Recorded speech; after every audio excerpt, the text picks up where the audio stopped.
You in Dallas, Mikasa, Sukasa. Okay, well, obviously, you are confident in everything that you do, which as you should be, with your music and how you go about your intentions for things. So, with that being said, what do you think about the Dallas music scene right Let me say this.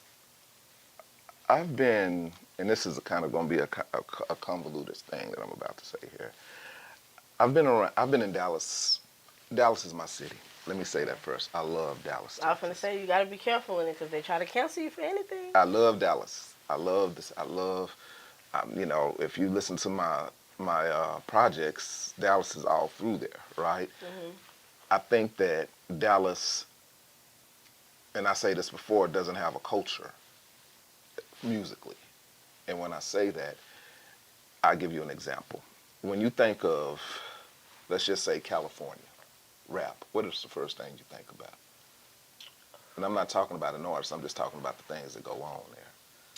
Isn't that where like the NWA stuff Yeah. is going down? Yeah, so it's gang culture. You know what I'm Uh-huh. saying? You're going to think of gang, you're going to think of G-Funk, you think of Houston, you'll think of Screw, Candy Paint, you think of Atlanta, you're going to think of strip clubs and trap in New York, you're going to think of Jeeps, you're going to think of, Timbos and stuff like that because that was their culture, right? When you think of New Orleans, you're going to think of bounce music and all that. It's their culture, right? Everybody has to have a culture. And I never thought that Dallas put forth the culture. Now, they did at one point. I hated it too. But during the 2010s and 2010, 2011, they had the boogie movement, right? And they had the stuff like the do the stanky leg. They remember they had all those kind of songs, or it was, and that was a Dallas thing. Now it got hot, right? It got hot, but it was just a wave, and it never, no, you never really rode it. You know what I'm saying? It just fell off. By the way, Johnny Damn D is bringing it back. You know Johnny Damn D? He's an artist out of Fort Worth, and check him out. He's pretty cool. I like him. Yeah, I'm not that in tune musically, at least not with Dallas anyway. See what I mean? So, so But I mean, I do think Dallas has some type of music culture. what do you think it is? I'm not from here, but I do think they have some type of culture. Like musically, they do. I don't know what it's called, but it's some weird shit where they swinging their arms. Mr. Hit that goes viral for it. That's what I'm talking about. That's the boogie. So there's that, and then But did it catch on? Did it catch on nationwide? That's the thing when I say culture wise. Like, if you somewhere, if you in Ohio and you think of Dallas, what do you think of right now? They still think of cowboy boots and hats and shit, right? The fake and in 20, I'll tell you, I call it. I get what you're saying. That makes complete utter sense. In 2015, I think it's going to take more than one artist to make it big before Dallas can get to that culture that it needs. In 2015, I think we had the best class. I call it the 2015 class, right? And that would be, and the reason I say that is because this is when these particular artists really hit my radar.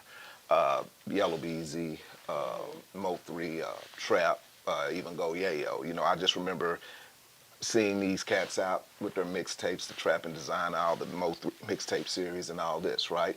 And I think at that time, that was the best representation of Dallas because, they had the shags. I remember cats from I hate Cali. that haircut. I never liked that haircut. When I got here, that used to piss me off. But so it was quick. Dallas. It was a Dallas thing. Now that is definitely a Dallas thing. And that's that what I mean, used to culture. burn me up. I was talking to my man from one of my partners from Cali, and he was like, "Yeah, man, who them cats with the shags in Dallas?" Because it was a Dallas thing. Now, Yellow went and cut his shag, but still, you know what I'm saying? I'm glad because that's an unfinished haircut. I had the shag, but it was definitely Dallas, right? And only Dallas. so when and that's what made that, and that's even though that's a small thing, it makes culture, That's what I thought. That when I think of Dallas, that's what I think. Because I used to have like this guy I dated on the summer when I was like younger, and I come here just for the summer. I came one summer, he had that fucking haircut, and that was it. That was a wrap. I said, no, sir. Well, and to that point again, I think that we have to, in order for us to make this it's twofold with the Dallas rappers. It has to be a collective, and they have a new collective now, right? They call themselves the New Dallas, right?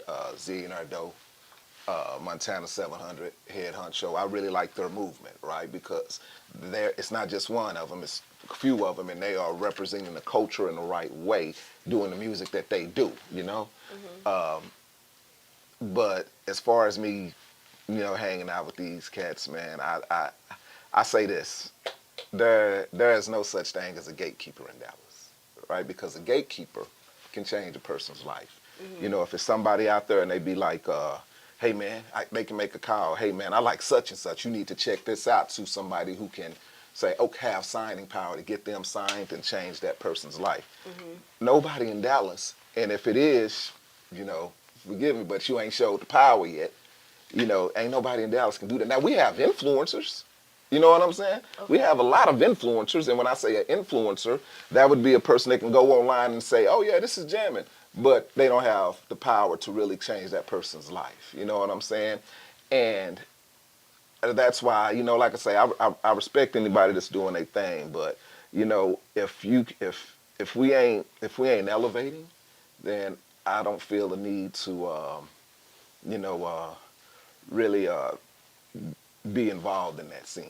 You know what I'm saying? I think it's bigger than Dallas. Even the vloggers, even the local vloggers, all they talk about is Dallas shit, right? And nationally, who gives a fuck of what's going on in Dallas if they ain't never heard of the people you're talking about?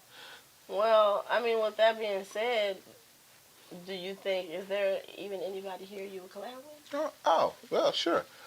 I like Ty. Okay. Yeah, I like Ty. He's on. Well, I like Ty. I like. He likes Ty. I like. Ty, he likes you. Yeah, he goes hard because he played the piano and he rap, and he can actually rap.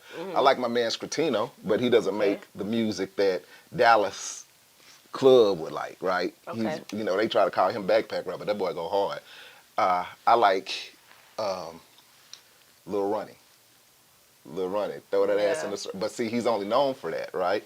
But that boy can rap his ass off. Yeah, he can rap. Lil Ronnie can definitely rap. I do think if he starts taking a turn from like bounce that ass music so hard, then he could, jump a little. Not saying that where he's, not shitting on anyone's career or where they are now or discrediting or downplaying. But there are some songs by him that I do like. But I would like to see how he raps in a different type of beat, like something that won't. Do you follow him by any chance on IG? I did. I follow him on IG, and sometimes he releases stuff that's not booty stuff, But here's the thing about rap as a whole, because I am a hip hop purist, right? Here's the thing about rap as a whole. There has not been any rapper that, well, let me say it like this here.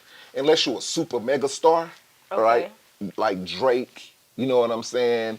Kendrick, if you are a B-level rapper or less, it's kind of hard for you to take a hiatus, right? Okay. And come back and still say, hey, I'm hot, because rap fans are fickle, right?